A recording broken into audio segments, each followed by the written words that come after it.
नेपाल के तराई इलाके में भारतीय मूल के मधेसी लोगों के आंदोलन के दौरान नेपाल पुलिस की फायरिंग में एक भारतीय नागरिक की मौत हो गई। ये घटना नेपाल पुलिस द्वारा भारत नेपाल सीमा को जबरन खुलवाने के बाद मधेसी आंदोलनकारियों पर पुलिस की कार्रवाई के दौरान हुई। वीरगंज में भी नेपाल पुलिस की कार्रवाई के बाद विभिन्न इलाकों में झड़पों की खबर है। प्रधानमंत्री नरेंद्र मोदी ने नेपाल पुलिस फायरिंग में हुई भारतीय नागरिक की मौत पर शोक जताया है और घटना की निंदा की है। प्रधानमंत्री ने नेपाल के नेताओं से अपील की है कि समस्या राजनीतिक है और इसे बल से नहीं सुलझाया जा सकता।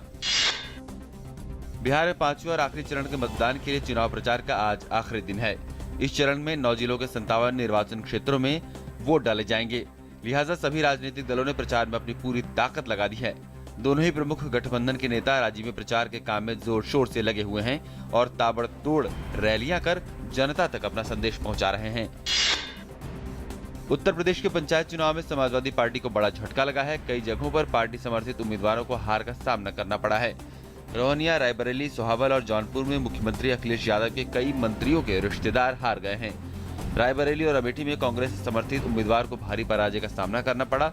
वहीं बसपा के लिए ये चुनाव उत्साहजनक रहा है। अमेठी में जिला पंचायत की 36 में से 8 सीटें कांग्रेस को मिली, जबकि सपा ने 17 सीटों पर कब्जा किया। यहाँ बीजेपी को 4 और बसपा को 2 सीटें मिली है। वाराणसी में बसपा समर्थित निर्दलीय उम्मीदवार ने बीजेपी उम्मीदवार को करारी शिकस्त दी। असउद्दीन ओवैसी की पार्टी AIMIM ने कुल 4 सीटों पर जीत हासिल की है। राज्य में 2017 में होने वाले विधानसभा चुनाव के मद्देनजर पंचायत चुनाव को काफी अहम माना जा रहा है। मुंबई में कल्याण डोंबिवली महानगर पालिका चुनाव में शिवसेना सबसे बड़ी पार्टी बनकर उभरी है। शिवसेना को 52 सीटों पर जीत मिली है। 122 सदस्यीय निकाय में 42 सीटों के साथ भाजपा दूसरे स्थान पर रही। इससे पहले मिली 9 सीटों की तुलना में ये बेहतर प्रदर्शन है। कोल्हापुर में नगर निगम के 81 वार्डों में कांग्रेस को 27 और राष्ट्रीय कांग्रेस पार्टी को 15 सीटें मिली हैं।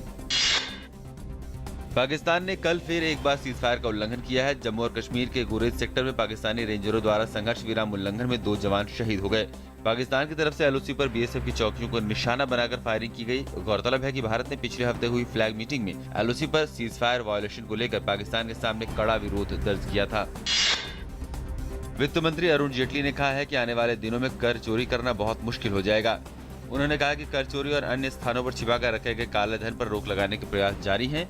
अब बड़े अंतर्राष्ट्रीय संगठन भी इस पर रोक लगाने के लिए प्रयास कर रहे हैं, जिससे आने वाले दिनों में काले धन का पता लगाना आसान होगा और इस पर रोक लगाई जा सकेगी। इंडोनेशिया में गिरफ्तार छोटा राजन को भारत लाने के लिए पहुंची CBI और मुंबई पुलिस की टीम ने जेल में छोटा राजन से मुलाकात की है। भारत में राजन पर हत्या, स्मगलिंग से लेकर वसूली और ड्रग तस्करी के 75 मामले दर्ज हैं। इस बीच इंडोनेशिया में गिरफ्तार डॉन ने कहा है कि दाऊद इब्राहिम पाकिस्तान में है और ISI दाऊद को छुपा रही है।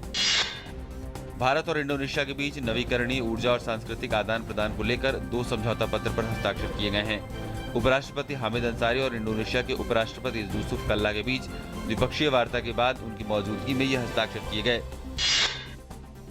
त्योहारों के मौसम में पेट्रोलियम कंपनियों ने बिना सब्सिडी के गैस सिलेंडर की कीमत में 27 रुपये 50 पैसे की बढ़ोतरी कर दी है। इस बढ़ोतरी के बाद राजधानी दिल्ली में बिना सब्सिडी गैस सिलेंडरों का मूल्य 545 रुपये हो गया है। इससे पहले बिना सब्सिडी गैस सिलेंडर प्राप्त करने वाले उपभोक्ताओं के लिए कंपनी ने इसकी कीमत में 42 रुपये की कटौती की थी। अंतर्राष्ट्रीय अंतरिक्ष केंद्र की आज 15वीं वर्षगांठ है और इस अवसर पर अमेरिका, रूस और जापान के 6 अंतरिक्ष यात्रियों ने अंतरिक्ष में ही 250 मील ऊपर विशेष रात्रि भोज किया। वर्ष 2000 से अब तक 17 देशों के अंतरिक्ष यात्री अंतरिक्ष में जा चुके हैं और वापस आ चुके हैं। अमेरिका और रूस से एक अंतरिक्ष यात्री हमेशा अंतरिक्ष मिशन पर रहा है। नासा के अनुसार अब तक 1760 प्रयोग अंतरिक्ष केंद्र पर किए जा चुके हैं। नासा ने इस अंतरिक्ष केंद्र के 2024 तक चलने की उम्मीद जताई है।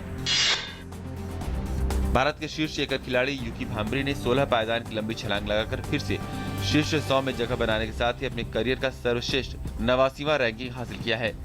इससे उनका ऑस्ट्रेलियाई ओपन के मुख्य ड्रॉ में सीधा प्रवेश सुनिश्चित हो गया है। साकेत मैनेनी पहले की तरह 168वें स्थान पर बने हुए हैं, जबकि सोमदेव देवबर्मन एक पायदान ऊपर पहुंचकर 180वें स्थान पर पहुंच गए हैं। पूर्व विश्व चैंपियन विश्वनाथन आनंद ने बिलबाओ मास्टर्स फाइनल शतरंज टूर्नामेंट के छठे और आखिरी दौर में चीन के लीरेन डिंग से बाजी ड्रॉ खेली।